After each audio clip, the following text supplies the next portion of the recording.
TikTok star হয়েও খোলা আকাশের নিচে আচার বিক্রি করেন চাঁদপুরের আগুন বিখ্যাত আকলিমা আক্তার।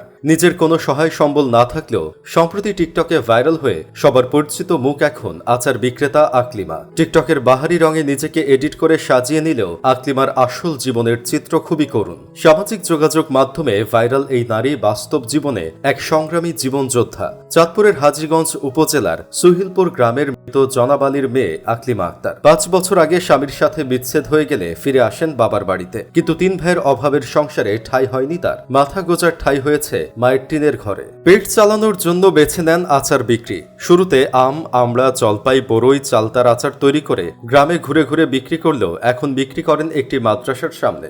বর্তমানে উপজেলার সুহিলপুর উচ্চ বিদ্যালয় ও সুহিলপুর ABM ফাজিল মাদ্রাসার সামনে খোলা আকাশের নিচে ছোট্ট একটি টেবিল সাজিয়ে নিয়মিত আচার বিক্রি করেন তিনি। টিকটক স্টার আকলিমার তৈরি আচার ইতিমধ্যেই মন জয় করেছে স্থানীয়দের। এমনকি দূর দূরান্ত থেকেও অনেকে এসে পড়েন আকলিমার হাতে বানানো আচার খেতে। জন্মের পর থেকেই সংসারের অভাব অনটন দেখেছেন আকলিমা। আচার বিক্রি করে দিনে 100 থেকে 300 টাকা আয় হয়, তা দিয়ে চলে মামের সংসার। এদিকে আচার বিক্রির ফাঁকে ফাঁকে বিনোদন বা মজার ছলে টিকটক ভিডিও বানান আকলিমা।